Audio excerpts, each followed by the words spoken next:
আসসালামু আলাইকুম সবাইকে, কেমন আছেন আপনারা? নিশ্চয়ই ভালো। যে যেখান থেকে এই মুহূর্তে আপনাদের জর্জ ভাইয়ের ভিডিও দেখছেন তাদের সবার প্রতি রইল প্রাণঢালা শুভেচ্ছা। তো ইরানের উপর যে ইসরায়েল অ্যাটাক করেছে তা প্রায় 24 ঘন্টা 36 ঘন্টা হয়ে গেল। তো এর ভিতরে প্রথম ফার্স্ট স্টেপ হিসেবে আমাদের ইরান কয়েকশো ড্রোন পাঠিয়েছিল ওই ইসরায়েলে অ্যাটাক করানোর জন্য। কয়েকশো ড্রোন পাঠিয়েছিল ইসরায়েলে অ্যাটাক করার জন্য, কিন্তু মজার ব্যাপার হলো ইরানের সাথে তো আর ইসরায়েলের বর্ডার নাই রে ভাই। ইসরায়েলের সাথে তো ইরানের আর কোনো বর্ডার টর্ডার নাই। এখন ড্রোন পাঠাও, বোম পাঠাও, ইটা মারোক আর ঝাই মারো, যাইতে হইবে আরো দুইটা দেশের উপর দিয়ে। প্রথমটা হলো ইরাক, তারপর হলো জর্ডানের সাথে বর্ডারিং কান্ট্রি হলো ইসরায়েল। তা এখন ইরান যে ড্রোনগুলো পাঠাইছে শুনলাম বিবিসি নিউজ সহ অন্যান্য জায়গায় যে কানাঘুষা করতেছে, সেটা হলো যে বেশিরভাগ ড্রোন বলে ইরাকের আকাশেই নষ্ট করে দিয়েছে ইরাকি যে সোলজাররা আছে। ইরান যে ড্রোনগুলো পাঠাইতে চাইছিল ইসরায়েলে, তার অধিকাংশ ড্রোন ইরাক এবং জর্ডান, এই দুই ভাই, কথাটা কিন্তু খেয়াল করেন, এরা কিন্তু দুই ভাই, আবার ইরানেরই দুই ভাই, আমাদের মুসলমান ভাই। কষ্ট লাগে, বুঝছেন, কষ্ট লাগে, মনে করলে কষ্টই লাগে। কি আর কম বলেন, ইউটিউবে ফেসবুকের ভিডিও ভেঙেছিল, কিছু কওয়া যায় না। তো আমাদেরই জাতি ভাই ইরাক আর জর্ডান দুজনে মিলে কি করছে, ইরান যে ড্রোনগুলো পাঠাইছে ইসরায়েলে অ্যাটাক করার জন্য, সেই ড্রোনের অধিকাংশ ড্রোনে, কয়েকশো ড্রোনের ভিতর মানে অর্ধেকেরও বেশি ড্রোন এরাই ঠুংঠাং ঠুসঠাস করে পালা দিছে। কারা? এই ইরাকি যে বাহিনীরা আছে, সামরিক বাহিনীর লোকজন, তারপর আছে জর্ডানের সামরিক বাহিনীর লোকজন, আর বাকি দুই চারটা যা ইসরায়েলে গেছে, তো সেইগুলো ওই যে আছে না আয়রন ডোম, তো ওইগুলি দিয়ে বাকিটা যা করার করছে। তারপরে দুই চারটা পড়ছে, আপনারা সেই ক্ষয়ক্ষতির ছবি আপনারা দেখেছেন। এটা ছিল প্রথম একটা ইনিশিয়াল স্টেপ আমাদের ইরানের জন্য। কিন্তু ইরান মাত্র 4-5 ঘন্টা আগে, আমি যে ভিডিওটা করছি এর প্রায় 4-5 ঘন্টা আগে, প্রায় অনেকগুলো ক্ষেপণাস্ত্র, এবার হলো ক্ষেপণাস্ত্র কিন্তু ড্রোন না, খেয়াল করেন, ক্ষেপণাস্ত্র ড্রোন কিন্তু এক জিনিস না। তো এখন সেই দূরপাল্লার যে ক্ষেপণাস্ত্র ইরানের কাছে আছে, তো এরকম প্রায় কয়েকশো ক্ষেপণাস্ত্র মারছে হইল গিয়া সরাসরি একেবারে সরাসরি ইসরায়েলের যে রাজধানী তেল আবিব, ইসরায়েলের আশেপাশে তো কি পড়ছে। এখন এগুলো যেহেতু দূরপাল্লার ক্ষেপণাস্ত্র, তো আমাদের ইরাকি ভাইয়েরা আর কি বলে জর্ডান ভাইয়েরা এগুলোর নাগালে পায়নি, এগুলোর কিছুই করতে পারেনি। তো এগুলো ঠিকঠাক মতো গিয়েই হিট করছে গিয়ে কোথায়? ইসরায়েলে। তো এখন ইসরায়েলে তো ভীষণ কান্নাকাটি শুরু হয়ে গেছে। গতকালের টিভি চ্যানেলগুলোতে যখন আমরা দেখেছিলাম ইরানে কান্নাকাটি, আর আজকে টিভি চ্যানেলের নিউজ হলো উল্টা। গিয়ে দেখেন আপনার বিবিসি, সিএনএন, আমেরিকার যে ফক্স নিউজ আছে, সেখানে দেখাচ্ছে আজকে কান্নাকাটি শুরু হয়েছিল ইসরায়েলিদের। এখন যুদ্ধ তো ভাই যুদ্ধই, তুমি মারবা, আমি খালি মাইরি খামো, আমি মারম না, এটা তো হয় না। তো কাজে ইরান কতক্ষণ চুপ থাকবো, বুঝছে? বড় ধরনের একটা ক্ষতি হয়ে গেছে ইরানের। মান সম্মান তো গেছেই, আর বিরাট বড় ক্ষতি হয়ে গেছে। 9 জন পরমাণু বিজ্ঞানী। আমি তো গতকালে নিউজে শুনছিলাম 2 জন। তা এখন যেহেতু সবকিছু ডিটেক্ট হচ্ছে, মৃত্যু কার হয়েছে, কেমনি কি হয়েছে, নাম কি, ধাম কি, পরিচয় কি, আস্তে আস্তে পত্রপত্রিকা এগুলো আসতেছে। তো এখন তেহরান থেকে যে নিউজ পেপারস গুলো বের হয়, তো সেখানে তাদের বরাদ দিয়ে তারাই বলতেছে যে প্রায় 9 জন পরমাণু বিজ্ঞানী মারা গেছে এই গতকালের এই ইসরায়েলি অ্যাটাকে, ইসরায়েলের হামলাতে। এখন আপনি চিন্তা করেন, এই যে পরমাণু বিজ্ঞানী যারা রয়েছে, এরা তো ভাই সামরিক বাহিনীর লোকজন না, এরা গবেষক, এরা সায়েন্টিস্ট, এরা তো সামরিক বাহিনী কেউ না। হয়তো সামরিক বাহিনীর জন্য কাজ করে, কিন্তু সামরিক বাহিনী না। এখন সামরিক বাহিনীর ঘরদোর ঝাড়ুদার, সামরিক বাহিনী যে স্থাপনাগুলো আছে, যে আর্মি বেসগুলো আছে, এখানে তো মানে ঘরদোরও ঝাড়ু দেয় না। তারপর ইলেকট্রিশিয়ান আছে, প্লাম্বার আছে, বিভিন্ন কাম কাজ করে তো এখন সবাই তো আর সামরিক বাহিনীর লোকজন না। এখন একজন প্লাম্বার, একজন ইলেকট্রিশিয়ান, ওই সামরিক যে আর্মি বেসগুলো আছে সেখানে গিয়ে ঠিকঠাক করে ইলেকট্রিক্যাল কাজ করে, প্লাম্বিং ঠিক করে, বাথরুম ঠিক করে, ঘর দূর ঝাড়ু দেয়। এরা তো আর আর্মি টার্মি না রে ভাই, এরা তো আর্মি টার্মি না। তো এখন সায়েন্টিস্ট হলো যে আর্মির যে গবেষণা আছে, গবেষণায় তারা সাহায্য করে, তারা তো সামরিক বাহিনীর লোকজন না। ধরতে গেলে তারা কিন্তু বেসামরিক লোকজন, এবং অত্যন্ত ভেরি ইম্পর্টেন্ট অ্যাসেট ফর ইরানের জন্য বড় ধরনের একটা অ্যাসেট ছিল এই পরমাণু বিজ্ঞানীরা, যার উপর নির্ভর করে ইরান কিন্তু তার যে পারমাণবিক গবেষণা নিখুঁতভাবে চালিয়ে যাচ্ছিল। এবং এটা সারা বিশ্বের যে বড় বড় নেতা মোড়ল যারা আছে, ইউরোপ, আমেরিকা যারাই আছে, বুঝছেন, সবার রাতের ঘুম হারাম। কারণ এইসব সায়েন্টিস্টরা যদি কোনো মতে সাকসেস হয়, তাহলে তো বুঝতেই পারছেন এটা আমেরিকার জন্য বিরাট একটা দুঃসংবাদ। আর মিডল ইস্টে এই ইসরায়েলের অস্তিত্ব নিয়ে একটা বিরাট প্রশ্ন, কারণ ইরান কিছুতে ইসরায়েলকে মেনে নিতে পারতেছে না মিডল ইস্টে। তো এই বিষয়ে তো কাহিনি। তো এখন ইসরায়েল কি করছে, ইসরায়েল কি করছে, চুনকে একজন কইরা ধইরা এই পরমাণু বিজ্ঞানীদের আকাশ থেকে, প্লেন থেকে গুলি করে বোম করে, তা বোম মেরে মারছে আকাশ থেকে। চিন্তা করে দেখেন, আকাশ থেকে গুলি করে বোম ফালায় তারপর কে মারছে। এটা কেমনে সম্ভব আমারে বলেন? আরে ভাই বুঝলাম, স্যাটেলাইটে জিপিএস বলেন, স্যাটেলাইট বলেন, যা কিছু বলেন, বুঝলাম একটা গাড়ির নাম্বার প্লেট আপনারা দেখতে পারেন। হ্যাঁ, এটাও শুনছি চাপাবাজি কথাবার্তা, যেহেতু চাপাবাজি কথাবার্তা, নাম্বার প্লেট ওই স্যাটেলাইটে দেখা যায় না, বুঝছেন? তো এগুলো বেশি অতিমাত্রায় চাপাবাজি করে যারা করে। তো যাই হোক, বুঝলাম আপনারা ওই বিল্ডিং দেখছেন, রাস্তা দেখছেন, সব দেখছেন ভাই, কিন্তু আপনি নিশ্চিত হলেন কি করে? আমি ইরানের লোকদেরকেও বলছি, ইরানের যে সরকারি লোকজন আছে তাদেরকেও বলছি, ইসরায়েলি ভাইদেরও বলছি। এখন ইসরায়েলি ভাইরা কেমনি কি করছে সেটা তো ইসরায়েলি ভাইরা গতকাল তাদের ডিটেলস বলে দিছে দ্য টাইমস অফ তেল আবিবে, টাইমস অফ আছে না, টাইমস অফ ইসরায়েলের ওই ইসে ডিটেলস তারা বলে দিছে কেমনি কি কাহিনী তারা করছে। তো এখন খেয়াল করে দেখেন, এই যে পরমাণু বিজ্ঞানীগুলো 9 জন, তারপর সামরিক বাহিনীর ঊর্ধ্বতন কর্মকর্তা আছে আরো 5-7 জন। তো এদের যে চুনকে এক একজনকে গিয়ে মারলো, এরা কোন রুমে ঘুমায়, কোন বিল্ডিংয়ে তারা থাকে, কত নম্বর বিল্ডিংয়ে থাকে, কোন রাস্তার পাশে থাকে, কোন জায়গায় তারা শপিং করতে যায়, কোথায় তাদের বাথরুম, বারান্দা কোথায়, কয়টা বাজে তারা বারান্দার মধ্যে আসে, কয়টা বাজে রাতে ঘুমাইতে যায়, এইসব তথ্য ইসরায়েলের কাছে কেমনে গেল আমার বুঝান। এইসব তথ্য ইসরায়েলের কাছে কেমনে গেল? যদি এইসব সুনির্দিষ্ট তথ্য, ডেফিনেট ইনফরমেশন যদি, মানে এই ধরনের রিজিট ইনফরমেশন যদি ইসরায়েলের কাছে না থাকতো, তো ইসরায়েল কিন্তু এত কনফিডেন্টের সাথে তাদের 200 ফাইটার জেট নিয়ে কিন্তু ইরানে অ্যাটাক করতে আসতো না। কিন্তু ইসরায়েলের কাছে একেবারে সঠিক ইনফরমেশনগুলো ছিল, আর এই ইনফরমেশনগুলো দিচ্ছে তেহরানে থাকে সব বেইমানের গোষ্ঠী, বিশ্বাসঘাতকদের গোষ্ঠী, বুঝছেন? মির্জাফরের গোষ্ঠী যারা আছে ইরানের ভিতরে, তারাই এই তথ্যগুলো গোপনে পাচার করছে ইসরায়েলের আইডিএফ এর কাছে। তো ইসরায়েলের আইডিএফ এর কাছে যখন এই ধরনের ইগুলো তথ্যগুলো তারা পাইছে, ইনফরমেশনগুলো তারা পাইছে, গোপন সিক্রেট ইনফরমেশনগুলো পাইছে, যে এই যে পরমাণু বিজ্ঞানী, এর নাম হলো এই ঠিকানায় থাকে, এই বিল্ডিংয়ে থাকে, এত নম্বর বিল্ডিংয়ে থাকে, বিল্ডিংয়ের রং দেখতে এরকম, কয়টা বাজে বারান্দা আসে, ওই বেডরুমে ঘুমায়, কয়জন পোলাপান, এত কাহিনী ইসরায়েল কেমনে জানলো? তো ইসরায়েল যখন এই তথ্যগুলো, এই বিশ্বাসঘাতক মির্জাফরের দল যারা আছে ইরানের ভিতরে, তারা যখন এই ইনফরমেশনগুলো দিছে, তখন তারা সুনিশ্চিত হয়ে, তাদের টার্গেট ছিল ওদের যে পারমাণবিক গবেষণা কেন্দ্র যেগুলো ছিল সেটার উপর অ্যাটাক করা, পাশাপাশি চুনকে যে বিজ্ঞানীগুলো এই গবেষণা কাজে নিয়োজিত, এক একটা অ্যাসেট ভাই, এক একটা অ্যাসেট। একজন বিজ্ঞানী তো তৈরি করতে পারবেন না আপনি, রাতারাতি একজন বিজ্ঞানী তৈরি করতে পারবেন কোনো দেশে? সম্ভব তো না। তো ওইসব চুনকে ধরে এক একজনকে মারছে। এবং এই বেইমানি গাদ্দারি কারা করছে? ইরানের লোকজনই করছে রে ভাই, ইরানের লোকজনই করছে। ইসরায়েলে বৈশা থাইকা এই ইনফরমেশন পাওয়া কোনো মতেই সম্ভব না, যতই স্যাটেলাইট এনতেন উদাহরণ দেন না কেন, যে ওগুলিতে দেখে করছে। তো ইরানের লোকজনই গাদ্দারি করে ইনফরমেশনগুলো দিছে সব ইসরায়েলিদের কাছে, ইসরায়েলের আইসা তো দিয়া শেষ করে দিছে। বলেন, এই এত বড় গাদ্দারের গোষ্ঠী নিয়ে, মির্জাফরের গোষ্ঠী নিয়ে ইরান কেমনে চলবে? তো যাই হোক, এখন ইরানের তো এখন অস্তিত্বের প্রশ্ন, ইরান এখন কি করছে? এই যে বললাম 150টা সামরিক ঘাঁটিতে, 150টা স্থাপনা, এর ভিতরে অনেকগুলো ছিল সামরিক ঘাঁটি, আর্মি বেস ছিল এই ইসরায়েলের, তো সেগুলোর উপর অ্যাটাক করে বসে। এখন তো মায়েরে বুঝছেন, গেলাম রে, আরে দেখো রে, হাই রব উঠছে, বুঝছেন? এখন হাই রব উঠছে, হলো গেলাম রে, মাইরা হালাইলো রে, বুঝছেন? চিল্লি কইরা তো ইসরায়েল তো সেই ইসরায়েল তো সে তেল আবিবে তো এখন কান্নার রোড। কি করছে? 150টা স্থাপনায় হামলা চালাইছে। বিবিসি, সিএনএন, ফক্স সমানে দেখাইতেছে আমেরিকা নিউজগুলোতে আজকে। চীন তো, ইরান তো আর বসে থাকার কথা না।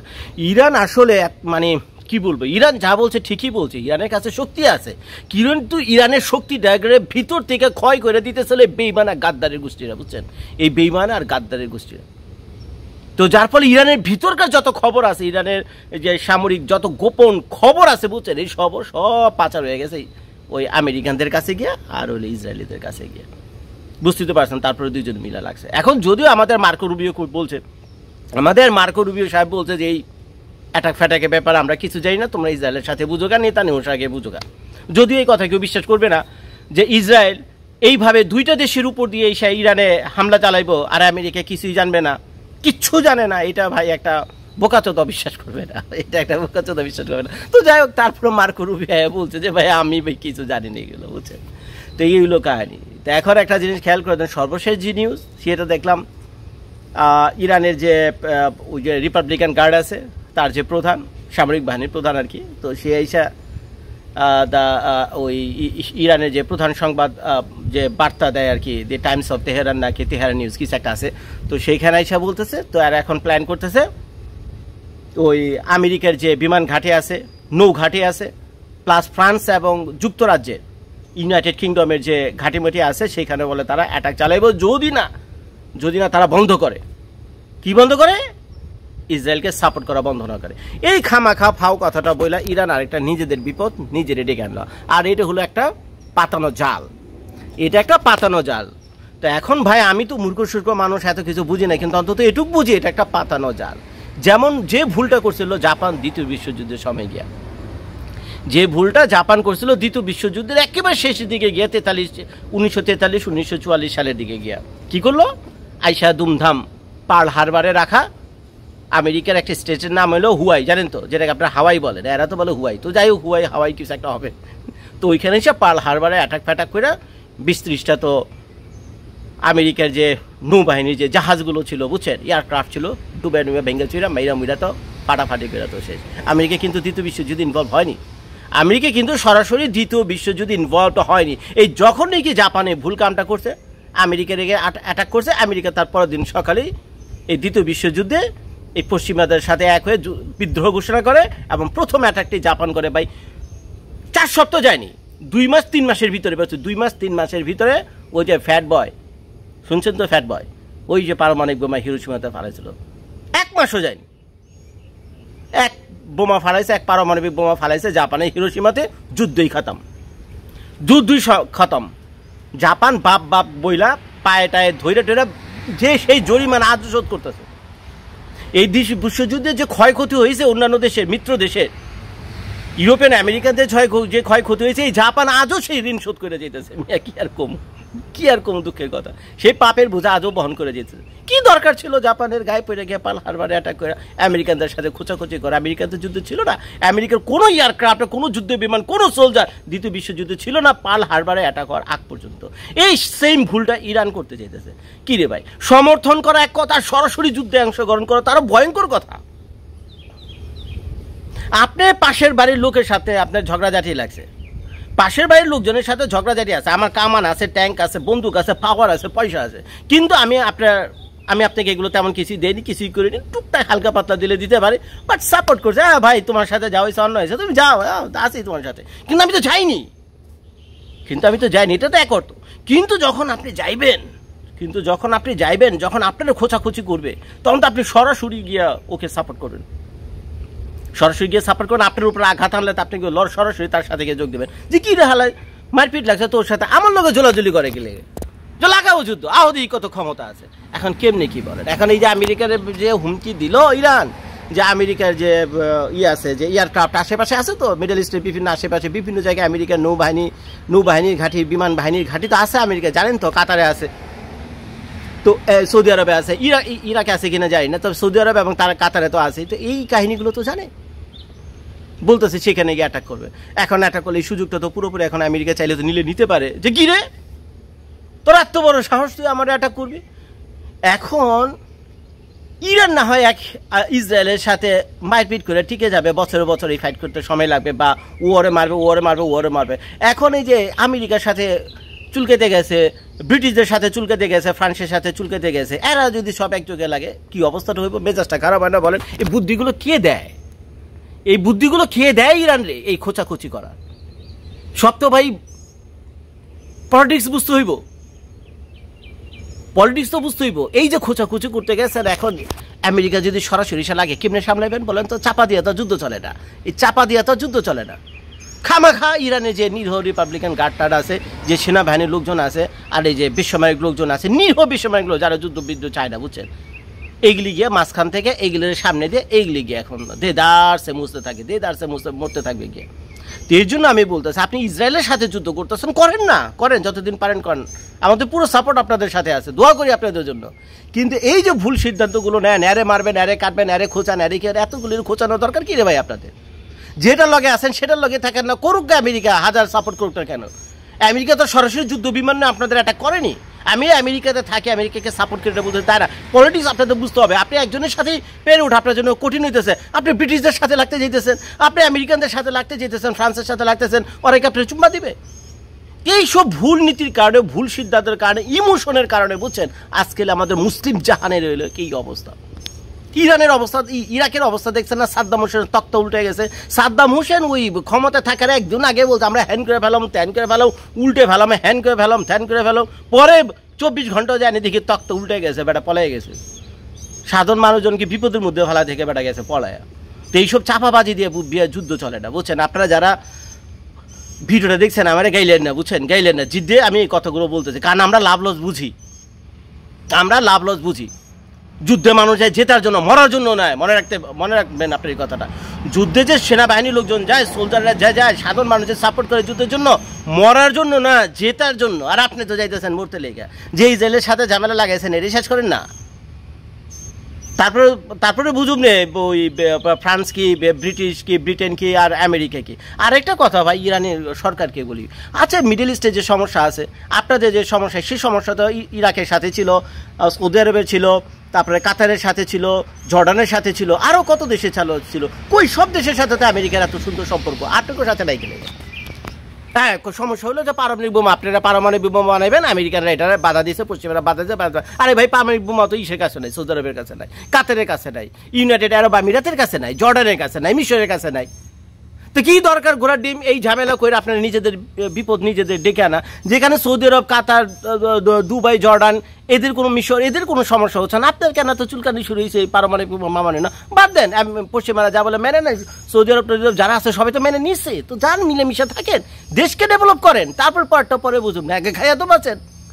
এই যে 30টা বছর দিয়ে আমি অবরোধ ধরে রাখছে, স্যাংশন দিয়ে রাখছে, 30টা বছর ধরে স্যাংশন দিয়ে রাখছে। ইরানের ব্যাংকিং চ্যানেল পর্যন্ত মিয়া বিধ্বস্ত। ওই দেশে যদি যান না, কোনো ক্রেডিট কার্ড কোনো কাজ করে না, ওই দেশে কোনো ক্রেডিট কার্ড কাজ করে না। এই যে আপনাদের যে বাংলাদেশে ভিসা কার্ড, মাস্টার কার্ড আছে না, এগুলো মিয়া ওদিকে কোনো কাম কাজ করে না। ইন্টারনেটের মিয়া কোনো ঠিক ঠিকানা নাই, কিছু নাই। নানান জায়গায় নানান ভেজালের ভিতরে আছে। তেল বেচতে পারে না, ওই ব্ল্যাক মার্কেটে তেল বেচে, 100 টাকার তেল মিয়া 50 টাকায় বেচে। কি একে বিধ্বস্ত অবস্থা, এই 30 বছর ধরে এমনি চলতেছে। এই প্যাচাল, পুরোনো প্যাচাল খালি শূন্য যেতেছে। কি হয়েছে? তারা পারমাণবিক বোমা বানাইতে চায়, আমেরিকারা সেই পারমাণবিক বোমা বানাইতে দিব না, এটা স্টপ করানোর জন্য তারা স্যাংশন দিয়ে স্যার বাদ দেন না। গোড়া টিপের পারমাণবিক বোমা, পারমাণবিক বোমা কার কাছে আছে? মিডল ইস্টে কারো কাছে নাই, বাদ দেন। সবাই যদি মিলেমিশে থাকতে পারে, আপনি থাকেন, আপনি বলবেন ওদের তো কোনো সমস্যা হইতেছে না। এই যে ফিলিস্তিনিদের যে মারতেছে, কই ইসরায়েল ঈদের ইসের তো কোনো সমস্যা হচ্ছে না, সৌদিদের কোনো সমস্যা হচ্ছে না, সৌদি বাদশাদের তো কোনো প্রবলেম হচ্ছে না, সৌদিয়ানদের তো কোনো খবর নাই, কাতারের লোকজনদের কোনো প্রবলেম নাই, কাতারের বাদশাহ সুলতান যারাই আছে তাদের তো কোনো প্রবলেম নাই, কোনো সমস্যা নাই। ফিলিস্তিনে মারতেছে, মারো। এই যে কিছুদিন আগে ডোনাল্ড ট্রাম্প এলো, একজন এইসব মিডল ইস্টের নেতারা, সুলতান যাদেরকে বলেন, বাদশাহ যাদেরকে বলেন, বুঝছেন, একজনকেও দেখলাম না করার জন্য, প্রতিবাদ করার জন্য, একজনকেও দেখলাম না প্রতিবাদ করার জন্য, যে অন্তত ট্রাম্পের সামনে মুখ দিয়ে একবার উচ্চারণ করেন যে ফিলিস্তিনি ঘটনা ঘটে। তো যাই হোক ভাই, ইরানি ভাইদের অনুরোধ করুন ভাই, ইমোশন না, যে যুদ্ধে আপনারা জড়ায় গেছেন, আল্লাহ দোয়া করি ভাই সাধারণ মানুষজন যাতে মারা না যায়, আপনাদের জন্য দোয়া করি, আপনার যুদ্ধে জয়ী হন। এছাড়া বলার তো আর কিছু নয়। আর সবার সাথে একসাথে পাঙ্গা নেওয়া থেকে দূরে থাকেন, আর বেশি কথা বললেন না, কাজ করবেন বেশি, কথা বলবেন কম, বুঝছেন। আপনাদের একটা সমস্যা হলো, ইরানি লোকদের বলছি, আপনারা তো আবার গাই নেবেন আমার এই কথাটা শোনার পর, তারপরে বলছি ভাই আপনার হলো কথা কন হলো বেশি, বুঝছেন, আপনার কথা কন হলো বেশি, কাজ কন হলো কম, এইগুলো ভাই অবস্থা। ভিডিওটা দেখার জন্য সবাইকে অনেক অনেক ধন্যবাদ। ভালো থাকবেন, সুস্থ থাকবেন, আসসালামু আলাইকুম।